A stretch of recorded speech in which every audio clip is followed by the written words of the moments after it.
Gusto kong tumawag para humingi ng tulong pero napansin kong paglabas ko ng bahay, naiwan ko ang cellphone ko. May malakas na kulog at bumuhos ang ulan. Patuloy pa rin ang paglala ng sakit, nakakainis. Pero ang isip ko ay napakalinaw. Ito ang katangian ng laso na ito. Habang sumasakit, lalong nagiging malinaw ang isip, lalong nagpapahirap sa tao. Mula sa malayo, may paparating na sasakyan. Huminto ang sasakyan mga 10 metro mula sa akin. Prof, okay ka lang? Si Lee ba yan? Nakita niya agad na may nangyayari. Agad akong inalalayan ni Lee. Dalhin kita sa ospital. Hirap kong itinaas ang kamay ko at hinawakan ang braso niya. Sinubukan kong magsalita, walang mangyayari sa ospital. Lason-to, tumingin sa akin si Lee na maihalong pagtataka. Sa huli, iginalang pa rin niya ang desisyon ko at hindi niya ako dinala sa ospital, kundi sa bahay na lang. Pagdating sa bahay, pinunasan ako ni Lee ng tuyong tuwalya. Kinuha niya ang gamot at naghandang suriin ako. Bigla akong dumilat. Prof. Nagulat si Lee at nahulog ang hawak niya. Namumula ang mga mata ko, halos lahat ng nakikita ko ay kulay pula. Pasensya na, sabi ko sabay pikit ng mata. Alam kong nakakatakot ang itsura ko. Yumuko ako at kinagat ko ang labi ko hanggang dumugo. May tramadol ka ba dyan? Turukan mo ako ng 2 beses. Nagtataka si Lee sa akin. Ang tramadol ay malakas na pain reliever na ginagamit lang sa mga pasyenteng may cancer. At saka, 1 turok lang ang maksimum na dose sa bawat pagkakataon. Tapos, 2 agad ang hinihingi ko. Prof, sige, turukan kita ng 1 muna. Kahit alam niyang doktor din ako at alam ko ang dose, hindi pa rin siya kampante at 1 turok lang ang binigay niya. Pagkatapos ng ilang sandali, dahil sa pagpupumilit ko, binigay niya ang pangalawang turok. 2 turok ng malakas na pain reliever ang tinurok sa akin, pero hindi pa rin ako gaanong guminhawa. Patuloy pa rin ang sakit, pero hindi na lumalala. Kinuha ni Lee ang temperatura ko. 34 degrees lang. Sobrang baba. Normal ang blood pressure ko, pero ang bilis ng tibok ng puso ko. Nakita niya ang maputla kong mukha at labis na paghihirap. Lalo siyang nag-alala. Prof, dapat dalhin pa rin kita sa ospital. Hindi pa siya tapos magsalita nang biglang tumakbo ang katulong sa itaas. Ma'am, andito po si Ma'am Xarina. Kumunot ang noo ko. Bakit na parito si Xarina? Sumimangot din si Lee. Hindi naman sila malapit ni Xarina. Bakit siya pupunta dito ng ganitong oras? Aalis na sana si Lee nang hawakan ko ang kamay niya. Huwag mong sabihin sa kanya. Kung alam ni Xarina na nalason ako, siguradong kukulitin niya ako at mag-imbestiga pa. Ayokong malaman niya ang bangungot ng nakaraang 5 taon. Sabihin mo na lang na may sipon ako. Pakiusap ko. Bawat salitang binibigkas ko ay nagdudulot ng sakit. Tumango si Lee. CJ. Nang marinig ko ang sagot niya, bumitaw ako ng mahina. 1 salita lang ang sinabi ko, naubos na ang lakas ko. Bababa na sana si Lee nang biglang bumukas ang pinto ng kwarto. Pumasok si Xarina na may malamig na aura. Umuulan, wala akong dalang cellphone. Nag-alala ako kaya sinundan kita. Tapos, nakita ko ang isang babae na inaalalayan ka sa labas. Siya yung babaeng nakita ko kaninang hapon. Pilit na pinipigilan ni Xarina ang galit niya. Gusto niyang manuntok. Tumingin siya kay Leah at sa lalaking nakahiga sa kama. Basa ako, maputla ang mukha at nanginginig. Halata ang matinding paghihirap. Nang makita ko ni Xarina, nakalimutan niya ang galit niya. Agad siyang lumapit sa akin. Nang hawakan niya ang kamay ko, bigla ko itong binawi. Masakit. Haharang na sana si Lee nang itulak siya ni Xarina. Tiningnan siya ni Xarina ng masama. Huwag kang lalapit sa kanya. Ma'am, hindi ko siya sinasaktan, sabi ni Lee habang nakakuyom ang kamao. Nabasa lang siya ng ulan kaya nagkasipon. Inalalayan ako ni Xarina. Tumingin siya kay Lee na may babala sa mata. Lumayo ka. Pagkatapos, inilayan niya ako sa bahay ni Lee at dinala sa Nguyetkan Villa. Pagdating sa bahay, agad na pinatawag ni Xarina ang doktor ng pamilya. Pinigilan ko siya. Hindi na kailangan. Sinuri na ako ni Lee. Okay lang ako. Magpahinga lang ako ng isang gabi, okay na ako. Hindi nakinig si Sarina. Pinatawag pa rin niya ang doktor. Bakit ang lamig mo? Tinanggal ni Sarina ang basa kong damit at pinuno ang bathtub ng mainit na tubig. Inalalayan niya ako sa loob. Niyakap niya ako mula sa likod. Kahit malinaw ang isip ko, nakapikit pa rin ako. Natatakot ako na baka matakot si Sarina sa kulay pulang mga mata ko. Hindi ko alam kung dahil ba sa epekto ng dalawang turok ng pain reliever, pero nararamdaman kong unti-unting nawawala ang sakit sa puso ko. Pero biglang nagbago ang ekspresyon ni Sarina sa likod ko. Isang pamilyar na pakiramdam ang bumalik, isang pakiramdam na nakakasakal na nagmumula sa mga paa at kamay na nagpapabilis ng tibok ng puso at paghinga. Malakas na malakas ang tibok ng puso ko. Mabilis nang mabilis ang tibok ng puso ko. Ito na naman. Pagkatapos ng kalahating oras, nakasuot na ako ng pajama. Naligo muna si Sarina sa malamig na tubig bago niya pinapasok ang doktor ng pamilya. Pagkatapos ng pagsusuri, sinabi ng doktor kay Sarina, "Ma'am, walang malaking problema kay Kian. Kung nag-aalala ka pa rin, pwede akong kumuha ng dugo para sa test." Umupo si Sarina sa kama at sumimango. "Ganun ba? Bakit maputla siya?" Pero tumango pa rin siya. "Kumuha ka na lang. Hindi normal ang kondisyon niya ngayong gabi." Nag-alala siya ng palihim. Mas magandang suriin ng maayos para kampante ako. Pagkagising ko, umaga na. Umupo ako at tumingin sa orasan. 9:30 na ng umaga. Mula nang atakihin ako ng lason kagabi, mahigit 10 oras pa lang ang nakalipas. Dati, sa bawat atake, kahit na tinurukan na ako ng pain reliever, ang sakit ay umaabot pa rin sa buto at nagpapahirap sa akin sa loob ng 24 oras. Sa oras na iyon, unti-unting mawawala ang sakit at mawawala ng tuluyan. Bakit ang bilis kong gumaling gayon? Siguro dahil mas mataas ang concentration ng pain reliever na ginamit ni Lee kagabi. Hindi na ako nag-isip pa at pumasok sa banyo para maghilamos. Nakita kong bumalik na sa dati ang mga mata ko. Nakahinga ako ng maluwag. Mukhang nalampasan ko na naman ito. Bumaba ako para mag-almusal. Sa sala, si Yaya Ising lang ang naroon. Narinig kong sinabi niya na buong gabing nagpuyat si Sarina para bantayan ako. Ang naaalala ko lang ay inalalayan ako ni Sarina sa banyo para magbabad sa mainit na tubig at hinalikan ako. Pagkatapos, nakatulog na ako at wala na akong maalala. Habang nag-aalmusal, bigla kong napansin na may maliit na bakas ng injection sa kaliwang siko ko. Kadalasan, ganito ang bakas kapag kinukuhanan ng dugo. Sa pag-iisip na ito, bigla akong kinabahan. "Yaya Ising, kinuhaan ba ako ng dugo ng doktor kagabi?" Tumango si Yaya Ising. "Opo." "Nag-alala po si Ma'am kaya pinakuha niya sa doktor ang general check-up para sa inyo." Ibinaba ko ang chopsticks at tumakbo sa itaas. Ang doktor ng pamilya ni Sarina ay si E.C. Castro, ang dean ng School of Medicine. Kung kinuhaan niya ako ng dugo kagabi, siguradong dadalhin niya ito sa laboratorio ng school para suriin. Hinanap ko sa contact list ko ang numero ni Lee at tinawagan ko siya. Pagkakonekta ng tawag, hindi pa ako nakakapagsalita, nagmamadali nang magtanong si Lee, "Prof, okay ka lang?" Agad akong sumagot, "Okay na ako." "Pasensya na sa abala kagabi, J.A. Lee. May gusto sana akong ipakiusap sa'yo." Sa kabilang linya, hindi nag-atubiling sumagot si Lee. "Ano iyon?" Hinawakan ko ng mahigpit ang cellphone, nagpapawis ang mga palad ko. Kinuhaan ako ng dugo ni E.C. Castro kagabi at dinala para suriin. Doktor si Lee sa School of Medicine. Malaya siyang makakapasok sa laboratorio. Kung tutulungan niya ako, baka mabago niya ang resulta ng blood test ko. Pagkatapos kong magsalita, tumahimik si Lee sa loob ng ilang segundo at nagsabing, "Sige." "Salamat." Ibinaba ko ang tawag. Umupo ako sa sofa. Ubos na ang lakas ko. Sana walang nagtrabaho sa laboratorio kagabi.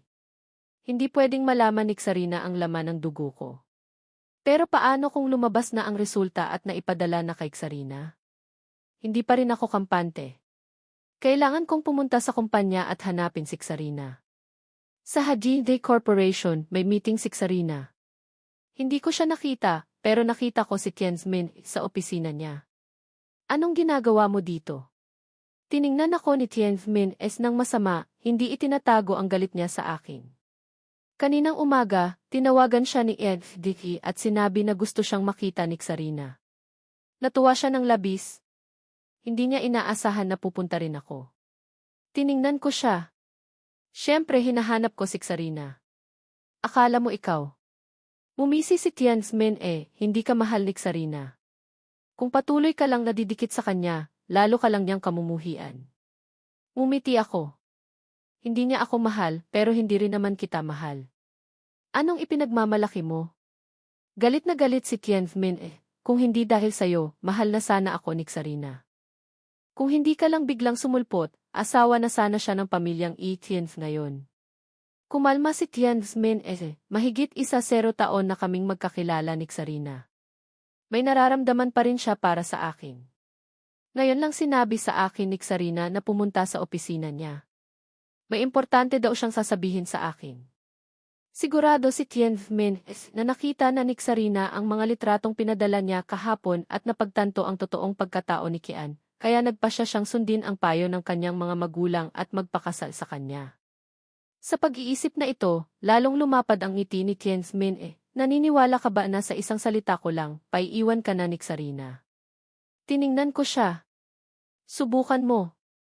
Hindi nagtagal, natapos ang meeting ni Xarina at bumalik sa opisina niya. Halata na hindi niya inaasahan na pupunta ako. Pinigil niya ang sarili. Hindi ko pinalampas ang ekspresyon sa mukha niya. Baka nagagalit pa rin siya sa akin tungkol kagabi. Aalis na sana ako nang ituro ni Xarina ang pinto at malamig na sinabing, lumabas ka. Tuwang-tuwa si Tianmin hindi pa siya nakakapagsalita, pinapaalis na siya ni Xarina. Tinitigan ko ang malamig na mga mata ni Xarina. Bigla kong naramdaman na nakakatawa ako. Tumalikod ako at umalis ng walang pag-aalinlangan. Pagkalabas ko sa opisina, nakatanggap ako ng text mula kay Lia na nakuha na niya ang bagay na hinahanap ko. Nakita ko ni Xarina na lumabas sa opisina. Nakaramdam siya ng panghihinayang sa puso niya. Sinabihan niya si Tianmin na maghintay sa lounge at nagpadala ng almusal doon.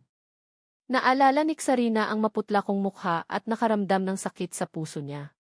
Kaninang umaga, tinawagan siya ni Yaya Ising at sinabihan na pagkatapos kong magising, hindi ako nag-almusal at umalis na agad. Pagkatapos ng meeting, tatawagan ko na sana si Kian nang marinig ko mula kay Difi na naghihintay ako sa opisina. Bakit hindi ka kumain bago pumunta dito? Kagabi masakit ang katawan niya, hindi ko alam kung okay na siya ngayon. Sarina! Tiningnan ni Tianmin si Xarina nang may nasaktang ekspresyon. Kanina lang pinapaalis ni Xarina si Kian para papuntahin siya sa lounge para kumain. Tiningnan ni Xarina si Tianmin pinaningkitan niya ito ng mata. Umupo siya sa upuan niya sa desk at kinatok ang daliri niya sa mesa. Iyong mga litrato kahapon, ikaw ang kumuha, di ba? Nagmadaling lumapit si Tianmin binuksan niya ang album ng mga litrato sa cellphone niya para ipakita sa kanya. Xarina, nakita ko mismo na naglalandian sila ng ibang babae. Naghalikan pa nga sila. Hindi ko lang sila nakuhanan. Naalala ko, may reporter pa dati na nakita siyang nag-overnight sa hotel kasama ang isang babaeng foreigner. Hindi siya umuwi ng buong gabi. Ang isang taong ganito ay hindi karapat-dapat sa'yo. Buti na lang at hiniwalayan mo na siya. Tiningnan ni Xarina ang mga litrato sa cellphone ni Tianmin pinili niya ang lahat ng litrato at pinindot ang delete. Pagkatapos, format na rin niya ang cellphone. Masyadong magaling ang anggulo ng kuha. Halata na sinadya. Galit na galit ako kaya naniwala ako na totoo ang mga litratong ito. Sarina, bakit mo ginawa iyon? Nakita ni Tianmin na binura ni Xarina ang lahat ng litrato sa cellphone niya. Hinagis ni Xarina ang cellphone niya sa mesa. Malamig ang mga mata niya. Tianmin sino ang nagbigay sa'yo ng lakas ng loob para paglaruan ang tao ko? Nanigas si Tianmin hindi, Xarina. Tiningnan siya ni Xarina ng masama. Kung may ginawa ka, dapat mong panindigan. Tumunog ang cellphone ni Tianmin siya ang tatay niya ang tumatawag. Pagkasagot niya, agad na bumunga nga ang tatay niya. Anong ginawa mo at nagalit si Xarina? Tinigil na niya ang lahat ng pakikipagtulungan sa atin. Isa-isa na rin kumukuha ng investment ang ibang negosyo sa atin. Nang marinig ni Tianzmin ang galit na boses ng kanyang tatay, nakaramdam siya ng sobrang lamig. Nang hina ang mga tuhod niya. Napaluhod siya. Sarina, pasensya na. Nagkamali ako. Hindi binigyan ni Sarina ng pagkakataong magmakaawa si Tianzmin, agad siyang tumawag para ipagutos na paalisin ang lalaki. Pagkatapos, pumasok si Edfdehe. Ma'am, umalis na po si Ken. Hinabol siya ni Sarina. Nakita niya na pumasok na ako sa elevator. Sumimangot siya. Kinuha niya ang cellphone niya at tinawagan ako. Pero busy ang tawag. Pagkaalis ko sa Hajizi Corporation, tinawagan ko si Lee para magkita sa coffee shop. Ibinigay sa akin ni Lee ang isang set ng mga dokumento. Gawa ko na ang peking report ng blood test mo. Malusog ang resulta. Pinalitan ko na ang orihinal na resulta. Wala namang nakapansin. Tinanggap ko ang dokumento. Salamat. Winasiwas ni Lee ang kamay niya. Wala yon. Pagkatapos, tiningnan ni Lee ang dokumento na hawak ko. Prof, bago ko palitan ang blood test report, tiningnan ko ang report mo. Kailangan ko bang maglihim tungkol dito para sa'yo? Tumingin ako kay Lee. Lee, panatilihin mo itong lihim para sa'yo. Bahagyang kumunot ang noo ni Lee. Nagtataka lang ako, Prof. Hindi naman malaki ang problema ng anemia. Bakit kailangan mong itago ito kay Sarina? Binuksan ko ang dokumento at tinanggal ang blood test report sa loob. Huminto ang mga mata ko sa ilang linya ng impormasyon sa ilalim ng pahina. Lumaki ang mga mata ko. Hindi pwede. Alam ko ang katawan ko. Maliban sa bagay na iyon sa dugo ko, malusog ako. Wala akong anemia. Kaya may problema sa blood test report na ito. Sigurado ka bang hindi ka nagkamali ng report? Tiningnan ko si Lee.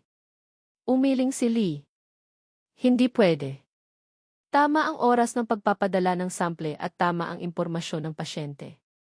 Saka, si Dean Castro mismo ang nagdala nito sa laboratorio, kaya may marka sa report. Sumimangot ako habang tinitingnan ang report. Sigurado akong hindi ito dugo ko. Kung hindi ka nagkamali, baka nagkamali ang staff ng laboratorio ng blood sample. Kung ganoon, sinuwerte pa rin ako. Tiningnan ako ni Lee. Prof, may problema ba sa blood test report na ito? Ibininalik ko ang report sa dokumento. Wala. Hindi ko lang inaasahan na magkakaroon ako ng anemia. Tumahimik si Lee sa loob ng ilang segundo. Prof, kapag may oras ka, magpa-check up ka sa ospital. Doktor siya. Alam niya na hindi lang basta-basta ang nangyari sa akin kagabi. Umiti ako ng bahagya. Si Lee, huwag kang mag-alala. Okay lang ako. Huwag mong kalimutan, doktor din ako. Gusto sanang magsalita ni Lee, pero pinigilan niya ang sarili. Malinaw naman na hindi ako okay kagabi. Pero ayaw kong pag-usapan. Hindi na siya nagtanong pa. Tumunog ang cellphone ko. Si Sarina ang tumatawag. Pinatay ko ang cellphone ko. Nakita ni Lee ang pangalan ng tumatawag. Nag-alangan siya at nagtanong, Prof, kayo ba ni Sarina? Sumagot ako, ex-wife ko siya. Tumango si Lee. Kaya pala. Asawa ko. Nagkita uli kami sa Maynila. Asawa niya. Pinalitan ko ang pangalan niya sa Kian. Ayun. Ganun lang. Sa labas. Mahal niya, hindi mo. Wala ka. Magiging totoo kung nasa'yo na siya. Mahal nga kayo ni Sarina. Binalik ko ako. Huminga ako. Gawan ko ng peke para sa'yo. Ayun. CJ. Okay na. May pinuntahan tayo ngayon. Hindi pa kami gaanong nagtatagal sa pagdalaw kay Lolo sa nursing home nang dumating din si Sarina, may dala siyang isang baukwet ng bulaklak. Tiningnan ko siya ng walang ekspresyon. Anong ginagawa mo dito? Ngumiti si Sarina. Siyempre, dinadalaw si Lolo. Tiningnan ko siya ng masama. Sino ang lolo mo? Inilapag ni Sarina ang mga bulaklak sa mesa at dumiretso sa tabi ko para hawakan ang kamay ko. Bakit hindi mo sinasagot ang tawag ko? Hinila ko ang kamay ko. Wala akong oras. Tanong ni Sarina, anong ginagawa mo? Sumagot ako, wala kang pakialam. Tiningnan ako ni Sarina at tumahimik sa loob ng ilang segundo. Pagkatapos, nagsalita siya. May nag-alok ng 200 milyon para bilhin ang jade flower brooch. Ibebenta mo ba? Agad akong lumingon para tignan siya. Magbabayad ako ng 300 milyon para ibenta sa akin. Tumayo si Sarina at tumingin sa akin. Hindi ako kulang sa pera. Tinitigan ko siya. Sarina, nangako kang ibibigay mo sa akin ang jade flower brooch. Ngumiti si Sarina. Ang kasunduan natin ay kung magiging mabait ka sa akin sa loob ng 6 na buwan, ibibigay ko sa iyo ang jade flower brooch. Pero hindi ka naman nagiging mabait sa akin. Ngumisi ako. Kaninang umaga, sinabi mo sa akin na lumabas ng opisina mo. Lumabas naman ako agad.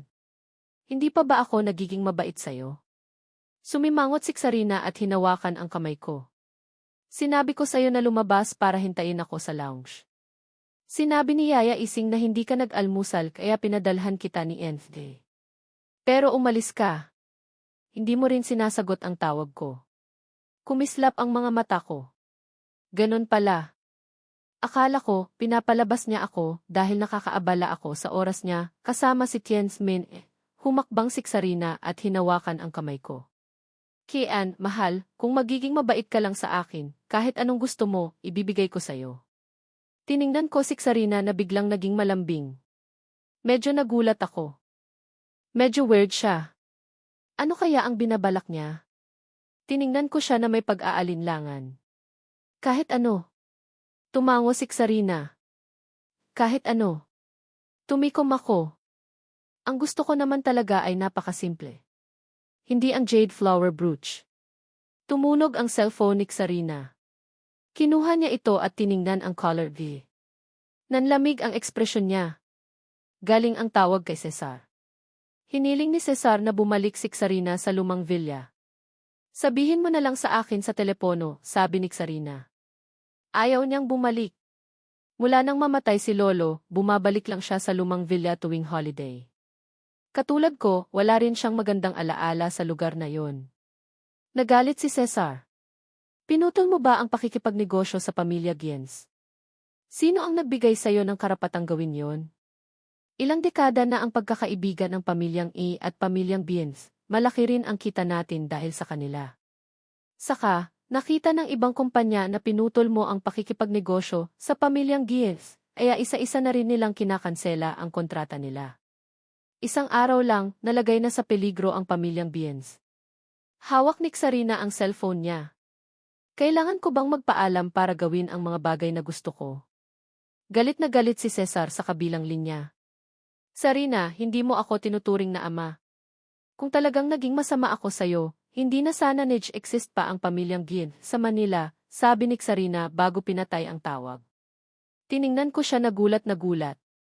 Nakipaglaban ka sa pamilyang Giens. Gusto ko lang silang bigyan ng maliit na babala. Inilagay ni Sarina ang cellphone niya sa bulsa at hinawakan ang kamay ko. Umuwi na tayo. Sa kotse, napansin ko na may dokumento ako ng School of Medicine. Siguro iyong peking report na pinalitan ni Lee. Ano yan? Tanong ko kay Sarina. Sumagot si Sarina, pinakuha ko ng dugo kagabi para magpa-test. Ito ang resulta. Bukas si Sarina. May mga mata ko. Pinalitan at nakita ng mga magulang ang resulta. Kilala mo si Lee? Tanong ni Sarina. Tumango ako. Nagkatrabaho kami sa ibang bansa. Nakahiga ako sa mga mata ni Sarina. Ayoko na masyadong maging close ka sa ibang babae. Tumawa ako. Siguro ang masamang nararamdaman ni Sarina kung walang pakialam ng kaibigan. Bumalik ako sa pag-iisip tungkol sa mga bagay-bagay. Bumalik ka na. Siha. Nakita kita. Siha. Wala ka namang balak eh. Pagdating namin sa Nguyet Ken Villa, naroon din si Ilin Nhay. Bumalik na kayo? Nang makita ko ni Ilin Nhay, nagtanong siya, Kian, bumili ako ng maraming pagkain. Tiningnan ko siya. Pupunta ka na naman dito para kumain. Hehe, ikaw na best friend ni Ken. I text ko. Nagutom ako sa luto mo, tagal na kitang di nalulutuan. Dati hindi ko alam paano magluto. Nagtrabaho ako ng maging lutuin. Wala namang nagtaksil. Pinapasok na kita. Pagkatapos pumunta ako sa kusina. Pagdating sa kusina, yumakap din sa akin si Sarina. Hindi ito ang alam ko. Anong gagawin mo sa isda? Bulong ni Sarina sa tainga ko. Pakuluan. Iba ang ekspresyon mo. Ipakita ko kay Halinhi ang picture. Oh, ang ganda. Masarap na picture. May dalang bagong tao. Nag-text na ako para magturo kay Tianmin. Pagdating sa kusina, naghiwa din kayo ng prutas. Malapit na ang kwarto, kinakabahan na ang marami. Matulog ka na dyan. Hihintayin kita dyan. Masaya lang. Hinawakan ko ang picture. Magulo ang naiisip ko. Baka may masama sa likod ko. Binati ako ni Ilinhay. Alam na ang nangyayari. Sige, pwede ka nang pumunta sa kwarto ko. Gusto kong ipakita sa'yo, sabi niya. Ipinakita ko si Ilinhay sa kwarto at baka magpunta rin. Bumalik sa puso ni Ha ang lahat. Kailangan ko ito. Pagpunta kay Ha sa kusina, hindi niya alam kung pwede siyang magpunta dito. Nagtatrabaho rin ako dito para hindi ako mamatay. Sa pagkain nila, naghahanap din ako ng ibang tao.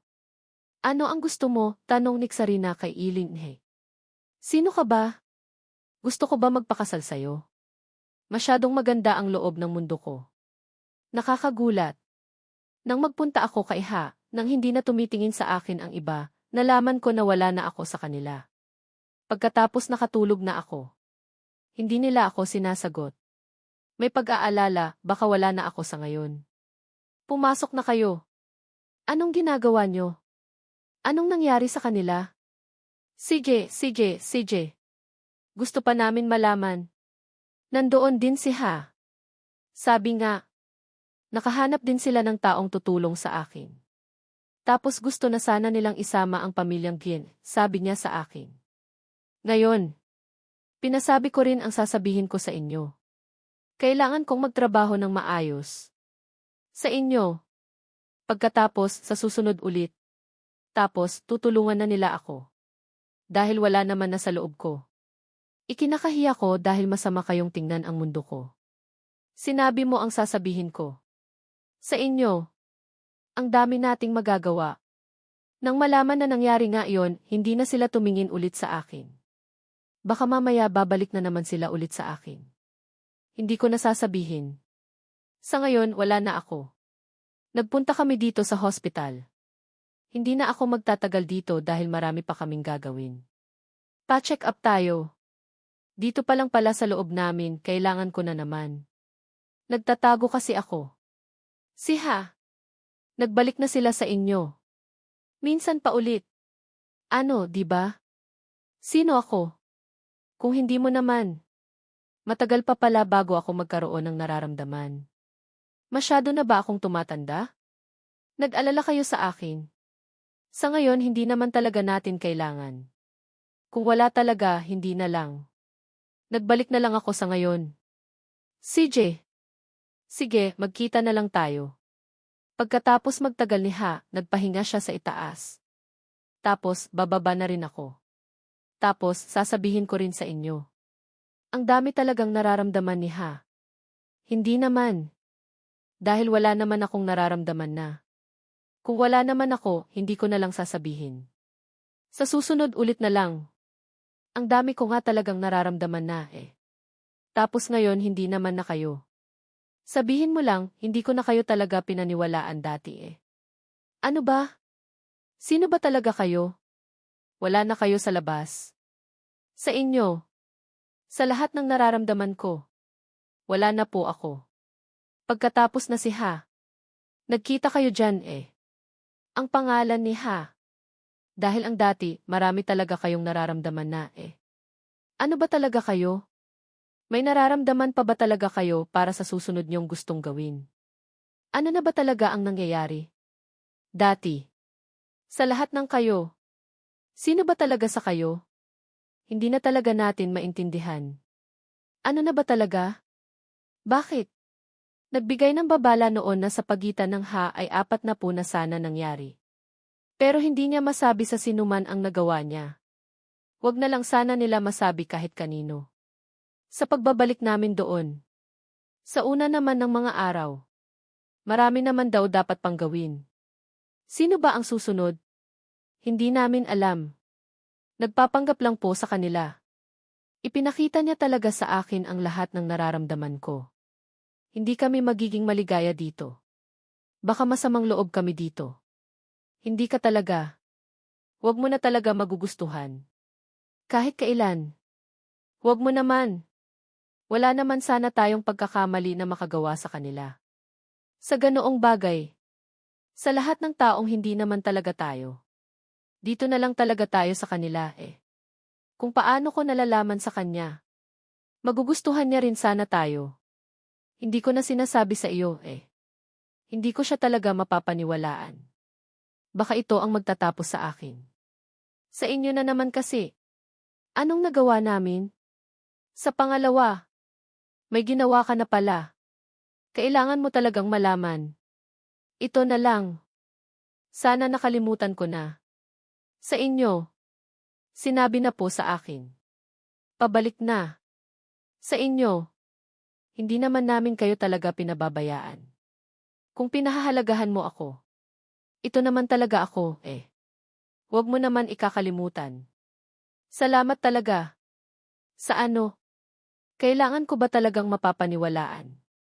Baka kung ano pa ang sabihin. Binalik ka na dito. Anong sasabihin mo kay ha? Sa dati naman na hindi ko nagawa. Hindi mo pa rin talaga magagawa eh. Bakit? Hindi kita pagod. Ang dati talaga. Sa huli talaga ng nararamdaman ko. Kaya ko na yun. Sa susunod na ulit. Hindi na tayo babalik. Ang dati talaga. Sa huli talaga ng nararamdaman ko. Ito lang yun. Hindi ba yun? Sana. Hindi ko na sasabihin kay ha. Huwag mo na masyadong pahalagahan ang sasabihin ko. Kahit kailan. Baka huwag na lang ninyo sabihin sa amin. Sa gabi, naglalakad kami. Sabi ninyo. Ang ganda ko. Ayan. Para sa inyo. May isa pa palang sasama sa amin. Hindi ako makapaniwala. Sa lahat ng sasabihin namin. Nagbibigay sa amin sa lahat. Hindi ka nagugustuhan. Sana huwag naman talaga mangyari. Wala talaga.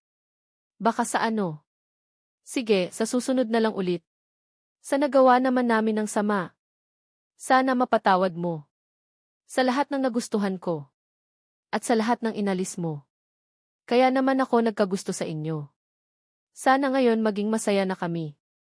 At sa lahat ng nagawa ko. Huwag na po ulit sabihin. Huwag po kami ikakahiya. Nangyari na. Sa pagkatapos dito, sana ako ay malaman. Sana hindi ko na malaman na yun. Sa labas na lang. Kung paano pa na matapusin ang lahat ng ito. Sana masaya na talaga ako. CJ. Babalik na lang din ako sa bahay sa inyo. Sa labas na lang. Sa lahat ng ginawa namin. Malaya na kami. Hindi pa ako natatagalan sa pagdalao sa aming lolo sa nursing home nang dumating din si Sarina, may dala siyang isang baukwet ng mga bulaklak. Tiningnan ko siya nang walang anumang ekspresyon sa aking mukha. Anong ginagawa mo rito? Ngumiti si Sarina. Siyempre, dinadalaw ko si lolo.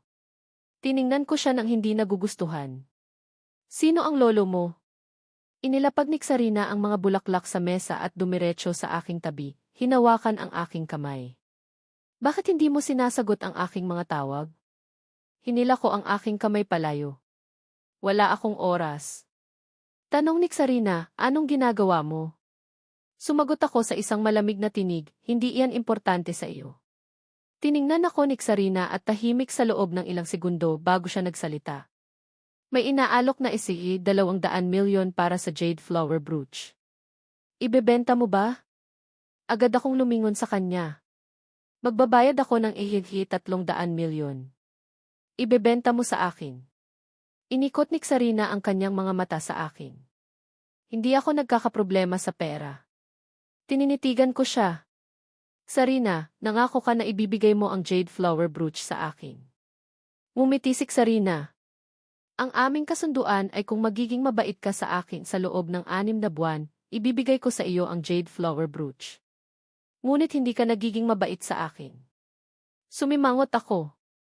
Ngayong umaga, sinabi mo sa akin na lumabas ng iyong opisina. Agad akong lumabas. Hindi pa ba ako naging mabait sa iyo? Sumimangot si Sarina at hinawakan ang aking kamay. Sinabi ko sa iyo na lumabas para hintayin ako sa lounge. Sinabi ni Yaya Ising na hindi ka nakapag-almusal. Sinabihan ko si Teng Idise na gumawa ng isang pagkain para sa iyo. Ngunit umalis ka. Hindi mo rin sinasagot ang aking tawag. Nagningning ang aking mga mata. Kaya pala. Akala ko sinabi niya sa akin na lumabas para hindi ko maabala ang kanyang pribadong oras kasama si Tien's Min. Humakbang si Sarina at hinawakan ang aking kamay. Kian, mahal, hanggat magiging mabait ka sa akin, kahit na ano ang gusto mo, tutuparin ko.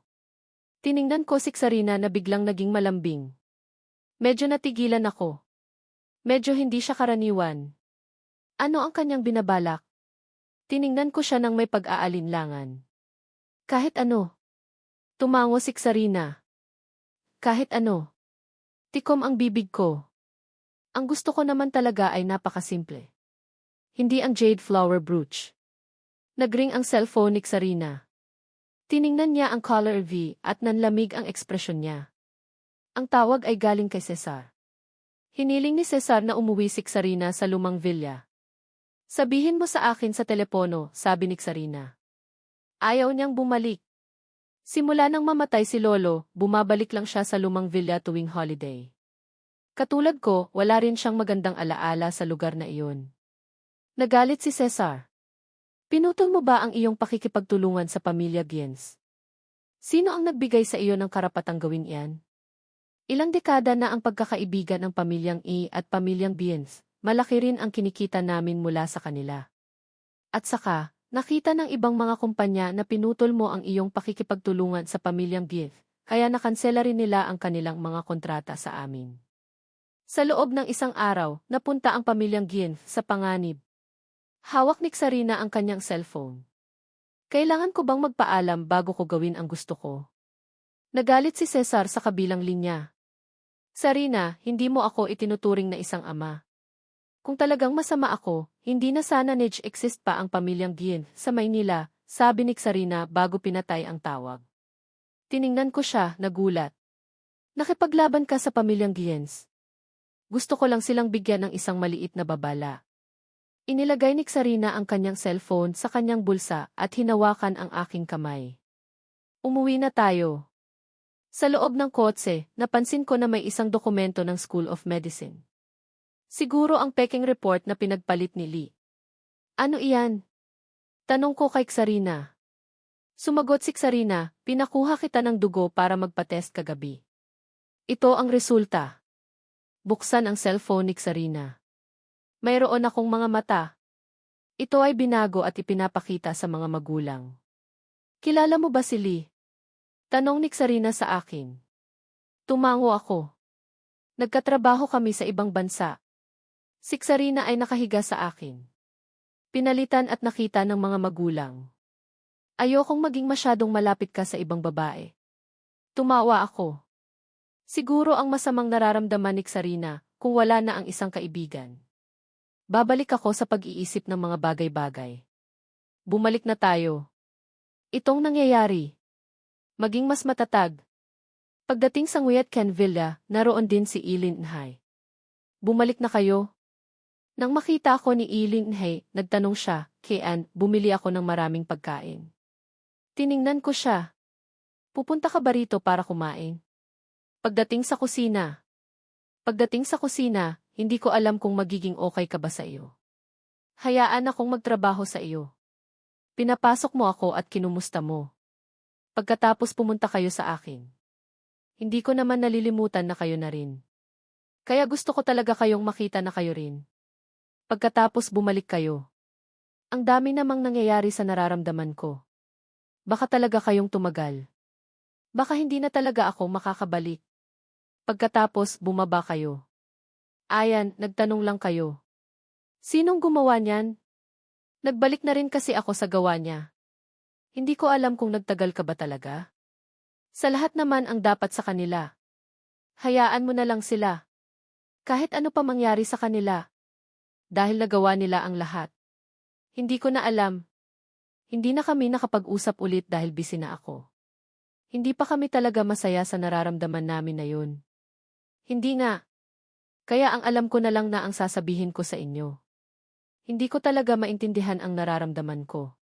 Anong ginagawa namin sa ngayon? Sino talaga sila? Hindi ba? Tapos ngayon hindi ko naman. Kung ginusto mo na, sige. Tapos hindi pa ako talaga tumahimik sa labas, eh. Sabihin mo lang, nagtagal ako sa pagmamahal sa'yo. Tapos gusto ko lang na sana ginugusto ninyo rin ako. Tapos ikinasama ko na sasama sa inyo. Hindi talaga ako kayang paamuhin ang ginagawa ko. Sana mapatawad ninyo ako sa lahat ng ginawa ko. Kung sana gusto ninyo na gawin ang gusto ko. Baka ito ang magtatapos sa akin. Kung ang ginagawa ko ngayon, dito po. Sa lahat po sa gusto ko. Ano pong ginagawa namin po? Sana. Kahit sino. Sa pinagsamahan. Sana pagpatatawarin ako. Sa ano pong nagustuhan ko. Sa gusto niyong hindi nangyari. Sa ngayon. Para sa gusto namin na magbalik sa pagmamahalan. Napakaganda. Salamat po ng marami. Kung ganoon nga na ito. Sa araw na ako ay umalis doon, sinabi sa akin na nakita kita. Kahit kailan na rin. Baka sa susunod na lang. Ang ganda mo. Ano ba? Hindi naman siguro talaga. Gusto pa sana kitang malaman kung sino ka. Wala naman yun eh. Hindi ko naman kasalanan na nangyari yun. Ayan. Hindi. Talaga. Sa labas kami. Kung sinasama nyo kami sa lahat ng gusto mo. Tapos, binalik nyo. Ngayon, sa sayo na kami magtatrabaho. Anong na ang nagawa nyo? Pinalala mo. Kaya sa totoo lang, natatakot na ako. Sana hindi ko sinabi sa'yo dati ang nangyari. Kaya kung magkasama kayo, anong gagawin namin para maging maganda sa pagtingin nyo? Hindi namin sinasabi. Bakit kami nagkagusto sa isa't isa? Kahit sa totoo kung hindi ko. Kahit hindi ko nga magawa yun. Anong gagawin ko? Panginoon, ako pa rin po ang magtatrabaho para sa inyo. Sana. Pwede nyo na rin sana masabi ito. Kahit hindi ko naman po na. Hindi ko naman po kasalanan na nagawa. Sa labas na po kami ng bahay ninyo. Kung kaya't hindi na po namin ginusto na mangyari pa. Ayaw ko talaga. Sa sinabi mo. Sa inyo. Hindi namin nagugustuhan. Baka mapahamak na kami sa sasabihin nyo. Kung sana sa inyo hindi sana kayo ganito. Ngayon talaga ang mahalaga para sa kanya, pero ngayon na talaga ang gusto. Bumalik din sa dati. Ito ay nakapagtataka, hindi naman ito talaga natin alam. Pero sa pangangailangan ko, binigyan niya ako ng regalo na iyon. Nagbalik siya na rin. Anong masasabi mo na naman kay ha? Sa dating hindi ko rin nagawa, hindi mo na rin siya talaga magagawa. Bakit ba? Gusto ko kayo sa lahat. Ano po ang gagawin namin? Anong gagawin mo? Sino ang nagbigay sa'yo ng lakas? Ito na lang ang makakagawa sa inyo. Kung anong nagawa mo sa amin, sinasabi ko rin na. Hindi ko talaga kayong magagawa at sana ang magagawa ko na lang. Kung hindi mo naman kaya sabihin na, malalim na kayo hindi makapagsabi. Hindi naman magawa ang gusto niya. Hindi niya alam. Siyempre. Sana mas maging masaya. Pati na rin. Sinabi naman niya na kaya nang ginusto niya, kahit nakailan. At anong pinag-usapan niyo sa amin? Gagawa kami sa sinasabi mo. Anong nararamdaman sa inyo? Kahit sabihin niyo. Ganyan nga. Ayan. Sana po, kaya niya kami patawarin kung ano po nagustuhan ko. Sana sabihin na sa ginusto niya. Hindi namin masabi sa lahat kung ano po talaga. Sana nagtiwala kami. Hayaan mo na ako. Ito na talaga. Tapos, kailan ninyo sabihin sa amin ang totoo para magkasundo tayo sa toto? Hindi naman talaga. Ayan sana, ganyan ba talaga dapat? Bakit kaya nyo na kaya sabihin kung sino na kami?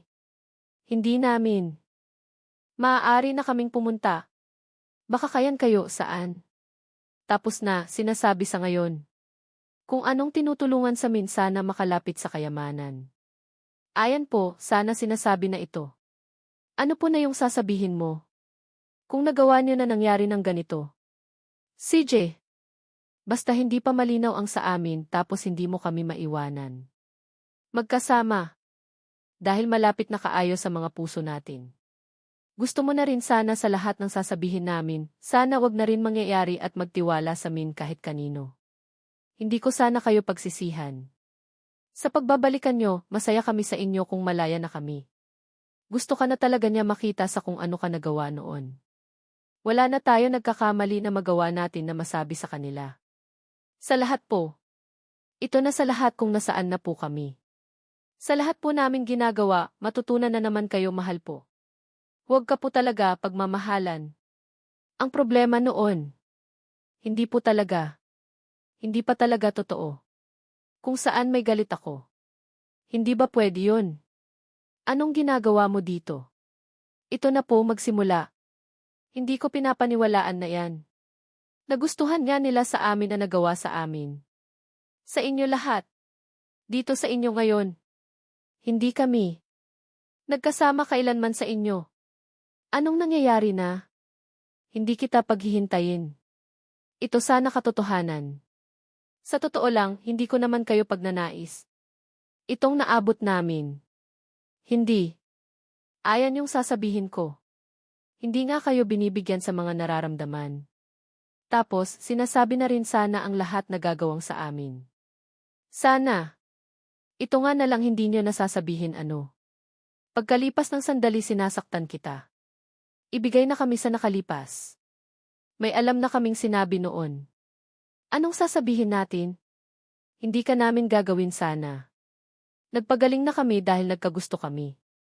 Sila na hindi magustuhan. Hindi pa rin. Kahit kailan lang. CJ. Sa sinasabi po nila. Sa malapit na po amin, ganyan nga po mangyari. Nagtiwala naman rin sa inyo, ayan. Hindi ko kayo magkakaganyan. Sa nararamdaman namin lahat. Dito na kayo. Sa mundo niyo magustuhan, ginusto niyo ba? Hindi ko alam. Ano ang ginawa? Sana. Kahit kailan. Kung ano ang mas mahalaga na magagawa sa amin. Sabi nga nila. Kailangan namin to. Sa ginagawa niyo kami. Hindi. Kasi binigay namin. Ayan sana. Hindi ko naman kayong sabihin na mayroong ginagawa, may pinagbabago. Sapat na sa mundo namin. Sa totoo lang. Hindi pa kami talaga nagkasama. Ito nagkagawa kami. Sana nakita niyo na sa ginagawa sa ganyan tapos tinuruan ng mga bata na ginagamitan ako. Sana makamit namin. Huwag na nating ikakahiya. May pinagsamahan na kaya. May. Ano ka naman ba? Nakilala kami na maging ano kami magkasama sa aming ginagawang lahat. Magustuhan ka, ginawa kami paraan sa inyo, sana di namin kailanganin yun. Sana magkaproblema pagitan namin na gustuhan ano yun lahat. Huwag kayo magsisisi. Sana hindi na kayong ikakahiya dahil mahal namin kayo. Kung ano ka naman, nagkaganon nagmamahal ka, hindi ka na sana. Kaya wag niyong ikahiya ang pinagsamahan namin, salamat sa pinakamarami, kung ano na mangyari sana mahalin niyo talaga. Hindi natin kasi masasabi, pero wag niyo na ako kalimutan kahit pamansaan man ako narating. Wala na sa amin sa nagugusto, hindi ko nga naman pinasalamat lahat. Gusto mo ano sabihin na, nagbalik na naman ka. Mahal kayo ha? Kay mahal ano kayo ginusto, yun niyo rin sanang sasabihan namin. Sa loob ba na ano, sana masaya ka na, sana bumalik kayo sa amin kung masaya, magkasama na kayo, magkasama ka sa inyong malaya. Kahit ano magsasayaw nyo, kung mayroong tao dito, kay magandang malaman lahat, hindi nyo maiiwan magustuhan, huwag ka magpanggap sa nagagawa sa mundo, hindi magkakasama dahil pag gusto namin kayo matapusin lahat. Ano yung nasa huli ay wala na rin talaga kayo, sana malaki rin tulong na magsama kayo. Kahit anong pagdaanan na mangyayari. Malaya tayo, hindi matakutan namin yung mga ginagawa namin ano, hindi man talaga yan totoo sa ano nangyayari di ako magpapadala yung sarili. Sila na gumagawa ng para sa amin, sana hindi nila kayo binabayaan. Sana matapusin lahat. Kung gano'n na lang po ang sabihin namin, huwag kami bigayan na naglalayo pa yun, malaya po kami. Sana kaya naman na kung ano magagaling kami magturo, yun naman sana maging ganyan na rin po. Patawarin niyo naman po kung hindi na kami naging madali sa inyo. Sana kayo po. Hindi ko alam na totoo yun. Sana yung sa huli kong nakaraan, sana magkasama kung anong mangyayari. Sana wala kayong ano. Sana naglalayo kayo, hindi ko na sana kayo sasaktan, na gustuhan lahat. Ito na sana kayo, pagtapos sa lahat sana ako malaya sa lahat kayo. Kung wala naman talaga gusto nyo. Kung ano yun pagkatao namin, pag gusto mayroon na sanang iba, wala na po kayo magpapakialam. Malalaman nyo sa ngayon kung ano na kayo, sana masabi ko kayo kung paano kayo nagtitiwala. Ito na kayo, kaya sana ganun po kayo sa amin. Ayan, nagbabago, sana kayo okay lang. Kung kaya mo ginagawa. Nagpapasalamatan po, sana walang ano. Wala kang ano, hindi ka naman nakita, dahil kami gumagawa niyan, wala na yun sa inyo. Kaya sana may naintindihan namin na gustuhan namin nangyari yun, hahanapin namin sila. Naan kayo po? Nakilala niyo na kami. Dahil dati magkaroon sana kaming maraming magagawa. Ngayon hindi kayo sigurado sa amin na kung ano meron tayo, kung paano na maging ano na. Kaya kung po kami magtatanong, magsimula kayo sa kaminin kung anong nararamdaman, kung gawa kami kayo magaling, tapos yun naman sana yun sabihin. Nangyari na. Sa pagkatapos dito, sana ako ay malaman. Sana hindi ko na malaman na yun. Sa labas na lang. Kung paano pa na matapusin ang lahat ng ito. Sana masaya na talaga ako. CJ, babalik na lang din ako sa bahay sa inyo. Sa labas na lang. Sa lahat ng ginawa namin. Malaya na kami. Nagkakaibigan na po, may nagkasalanan po, kailangan nyo kami patawarin po. Yun po lahat, hindi nyo ginusto na alisin na. Nagpapasalamat din ako sa inyo. Kung talagang nagkakaproblema ang iyong katawan. Ako'y nagtataka, nagiging madaling kausap si Sarina. Sa pagpapasya na ayaw kong magpunta sa ospital, sinabi niya, kung ayaw mo magpunta sa ospital, padadalhan ko na lang ng mga doktor dito para ikaw ay ma-check. Habang nakatingin kay Sarina, napagtanto ko na talagang desidido siya na ako ay magpa-check up. Huminga ako ng malalim sa pagkabigo. Sarina, hindi mo kailangan maging ganito. Okay lang talaga ako. Hinawakan niya ang kamay ko. Kahit na okay ka lang, magpa-check ka pa rin. Ituring mo na lang na regular check-up. Hinila ko ang kamay ko mula sa kanyang kamay. Sinabi ko na ayaw ko magpa-check. Sarina, huwag mo akong pilitin. Tiningnan ako ni Sarina nang may pag-aalangan. Alam ko na nag-aalala siya sa aking kondisyon kapag lalo akong ayaw magpa-check up. Huminga ako ng malalim, sinusubukan na pigilan ang aking galit. Pasensya na. Alam ko na nag-aalala kayo sa akin, pero doktor din ako. Alam ko ang aking katawan. Hindi ko na kailangan magpa-check. Kaya ni. Aalis na sana ako ni Sarina nang magsalita ako muli, pinutol ang kanyang sinasabi. Sarina, may alam ko na hindi ako masyado nagkakagusto sa mga matatamis. Hindi ko rin gusto ang strawberry. At hindi ko rin gusto ang mga mamahaling gamit at mga sasakyan na binibigay mo sa akin. Alam mo ba kung anong mga ginagawa mo sa mga araw na nagdaan na masyado ako na pressure? Si Halinghi ay nagtaas ng kanyang boses. Hindi pwede.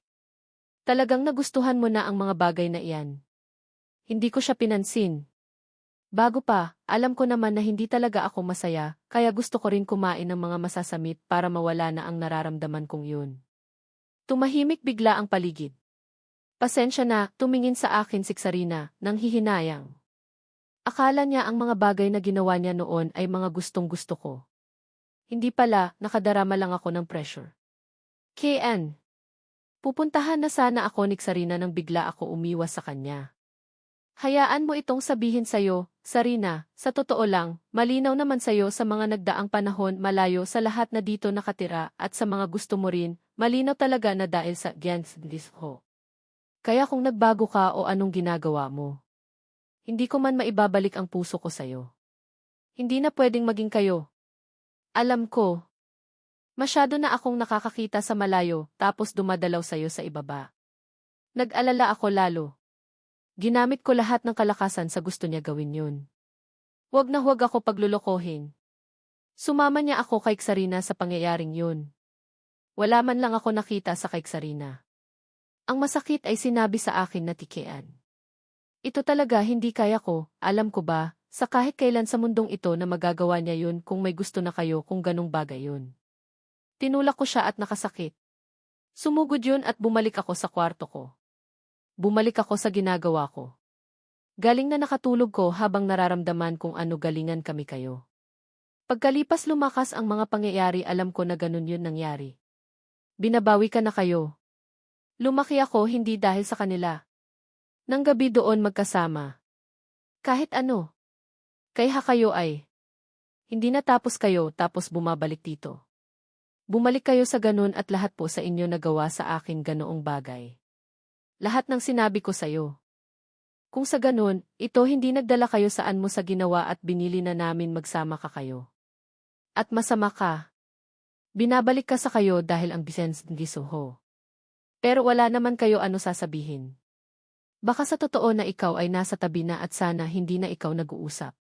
Wala kaming makukuha. Maghiwalay na kayo sa ngayon. Nagpakita na kaming kayo, sinasabi sa amin na ang hirap nun.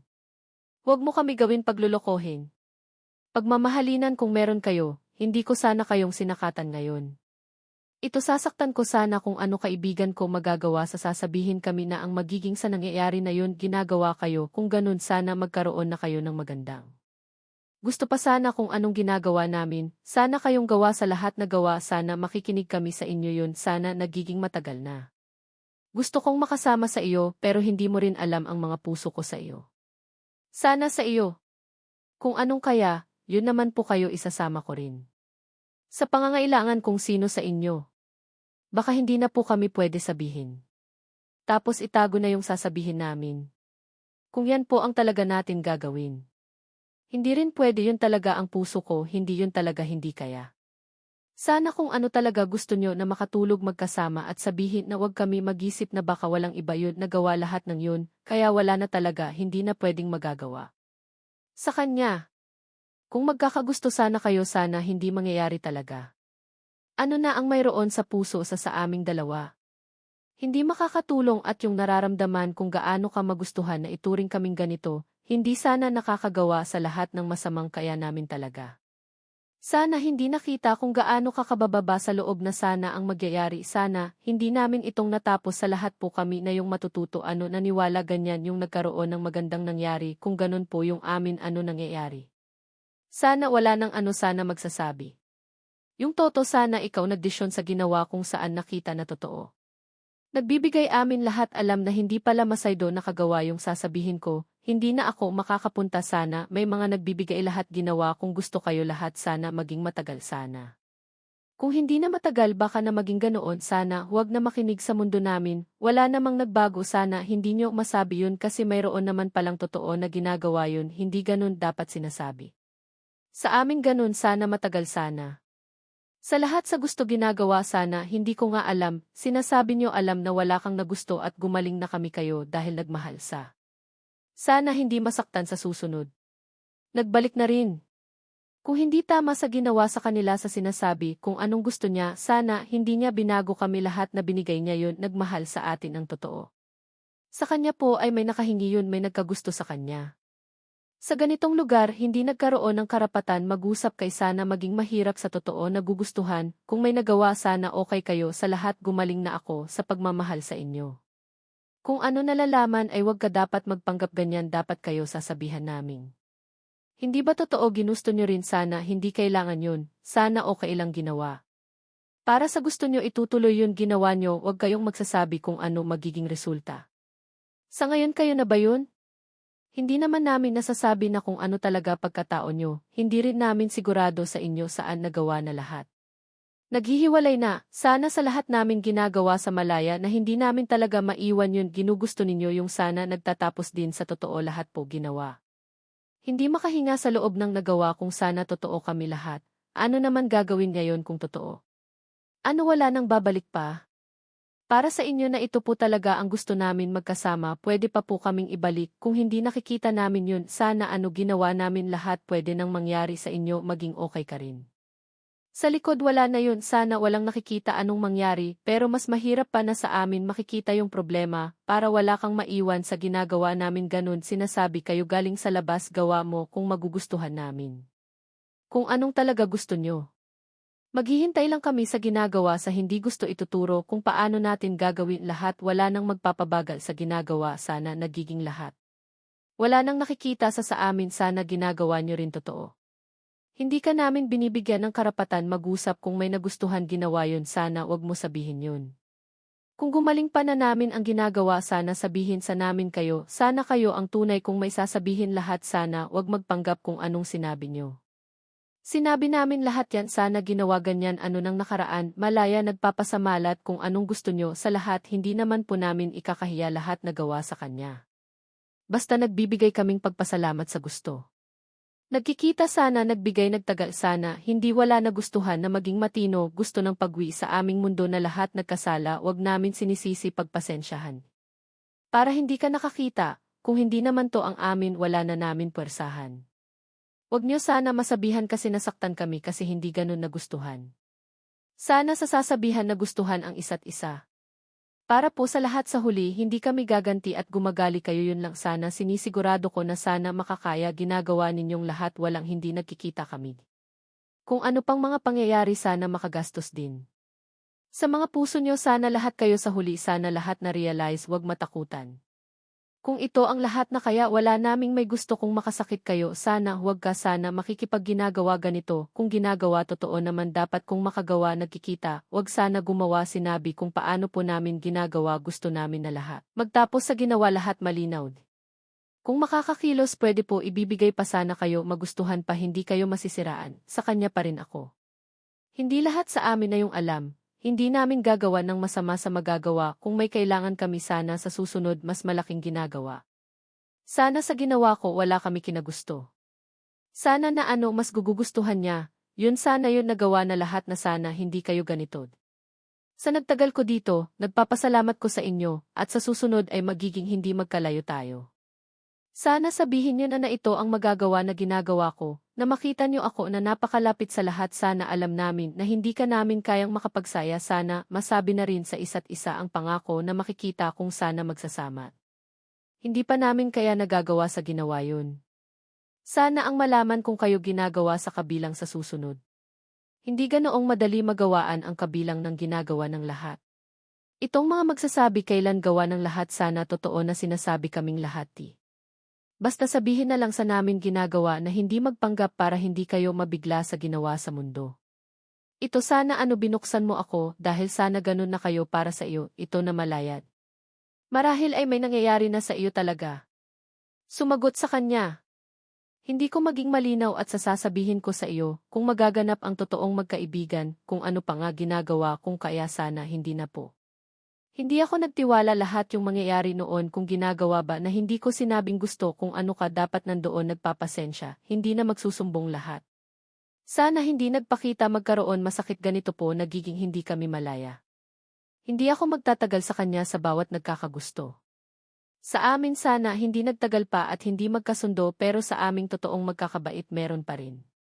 Sana kung may magawa para matapos na sa loob sana wala nang masama mangyari ulit namin yung lahat na gagawa yun sana matagalan at yun sana maging tunay kung sinong sa atin kung ano mangyayari sana.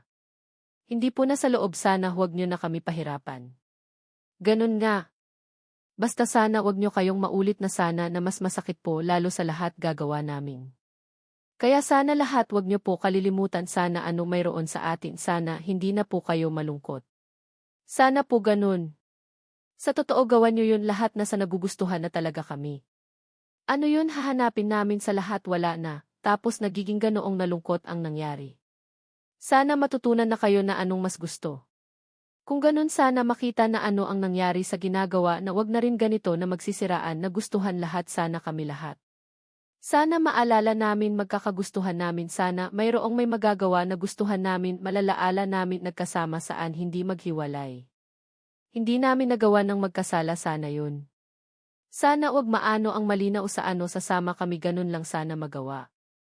Itong na lahat na nasabi ko sa inyo, sana nagawa na lahat na sana maalala ko, sana kasama, kung sana nagiginawa ninyong yun, sana yun, hindi may iwan, hindi namin sana, hindi magkakahiwalay namin, ganun din sana nagustuhan nami.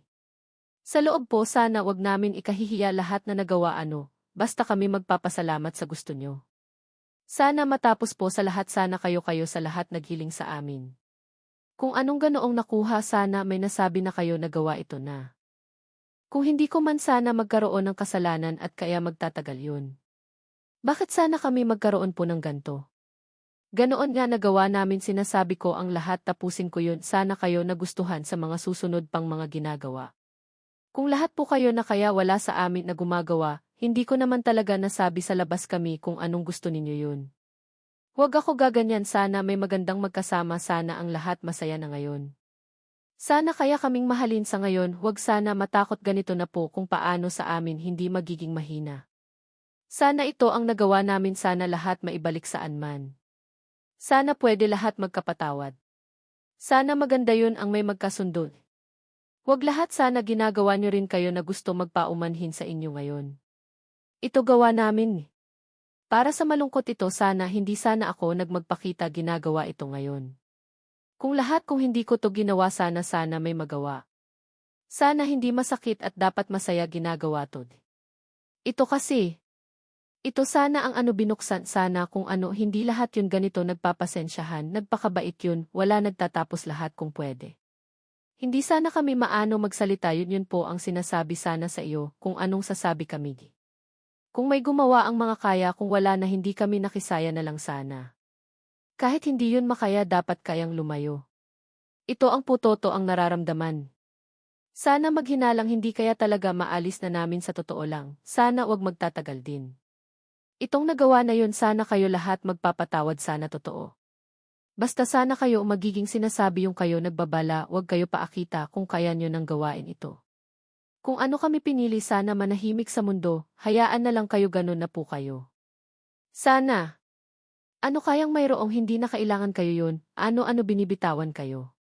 Kung kaya ka na pagtulong, sana wala namang manghingi, sana kaya na lahat. Itong po ang gawa nami.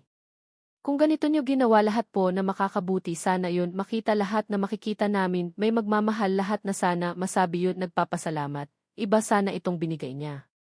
Sana huling kailanman makita mo kayo, wag kalimutan nagtiwala, wag kayong magsisisi kung hindi na naramdaman ko.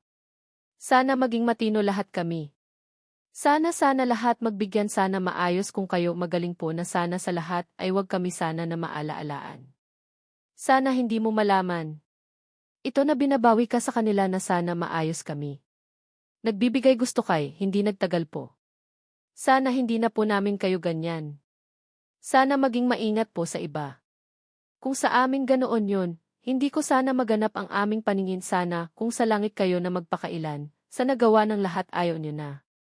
Sana okay ka na. Sigurado ako na ang ginagawa niya yun sa sinasabi na gawa lahat, sana wag nyo magawa ganun, wala kayo na binabago, kayo yun. Kung talaga gusto, ginawa yun. Basta sana makita mo, wag ka nagtagumpay sa lahat, sana ganyan yun ginagawa yung mas gusto sa'yo, sana wag kayong magkamali. Magkapatawaran sana yun. May nakong sabihin namin ay sasabihin ko, para magiging ganyan. Sa kanya galing. Hindi nagkaiba, pwede naman ganyan lang yun, gusto sinasabi, hindi naman malabo. Nagpaunahan sa bawat nagpapadalas. Wag hindi naman talaga. Sana sa ginagawa na sana naglilingkod, hindi nga may gumawa na naman ganyan nagkaroon, sana pagpagaling natin, sana kami nakakita pa nagagawa ganun, sana hindi ganun mangyari. Sinabi naman kaya sa ginagawa at alam niyang masama, sana hindi kaya matulungan, saan anong meron doon ay sa amin. Sana kami ay maayos di. Kahit wala kayo, ipaasa kami sa kahit kalian na lang, ang sana mas mahilig kami di. Basta nagbigyan, kaya gawan, kailan kayo yung magiging ganun po kayo sa amin, kaya alam kayo. Ito yung gagawin namin, wag kami nagmamahalan. Anong tinatago, maghinala, ganito ganun, kaya natotoo kausapin kaagad namin kayo, sana kami magkasama. Sana ang sa lahat pwede ganitong ang magsaya. Wag magkikita ang malaya, ito hindi ko yun ipaglilihim para na naglalang kayo. Yung sana na kung kayo nasabi, kung may naganap na hindi nyo alam, wag naman kayong paakita, para sa lahat, wala kami nagagawa. Nagawa na lang sabihin. Kung hindi ka sasama, malayo sana wala naming toto ginagawa ano. Kung sa amin kami, nagtitiwala kami di. Basta sa pinagdadaanan naming hindi kayo-kayo. Punta rin ganoon namin nagkakagusto, hindi nalalayo dito lahat kami, wag po sana kalimutan na ganun kami. Sana nagkakita talaga, wag ko na sa gawa ka, sana magkakasundo, ganun po ang sabihin lahat, kaya ano ganyan yun malaya. Hindi ganun ko talaga na pagdaanan, dapat ginagawa na, sana di kami pinagbawalan ganyan lahat. Ano pa sana nasasaabihan pa na gustuhan niya sa amin, sana yun hindi na masaktan. Sana yun nating yun maalala. Nagpatawaran na gaganin sana kung maganda saan po kami. Sa pangalawa lahat sana malaman sana ano yun nagnagustuhan, kaya sa amin ganyan po nagkakagustuhan malala. Tiwala na sa akin, sana gumaling ko sa amin na, sana hindi na kami ganoong, sana kay magagawa, sana wag ganito. Bakit lahat kami binibigyan yun? Sana yun galing namin binabawi yun. Kayo sa sana kami gusto po saan, alam yun, sana hindi may ganun na ti. Ginawa maging, nagbalik naman lahat, gusto kaya namin lahat na ginawa kayo, sana kayo nagkikita. Kung anong pagsubok, sana maayos kaming lahat, yun po amin. Sa ngayon pa sana kaayo kayo, magpapasalamat, sana magtagumpay kayo sa ganoon. Sana lahat ay wala na nagiging, sana kaaw na masaya, sana may magmamahal sa lahat, saan sana magmagbigay din. Magiging malaya na sana kami. Ito na. Nagkikita ba lahat ano, sana walang ng mga bago, hindi maalaala ano. Hindi naman talaga yung ano alam, pwede po ano malaya. Kung kami sinanabi, sana totoo. Sa hindi na maano, sana kaya yun pa. Kung ano talagan min, sana nagbago ang kayo sana. Kung di rin sa atin, hindi rin sana mangyari. Pagsasabi ko sa inyo. Sana kayo yung makakaintinding at sa kung anong nagpapasalamat kayo. Nagdadasal ginagak yun. Kung nagkawa kung ano ganoon, sinabi naman lahat, pwede sana. Sana may alam na lang kung ano po kayo, hindi magsalita, wala na po ginagawa. Sana lahat ng nakaraan wag natin isipin bagos magsimula kung ano ang pagkatao.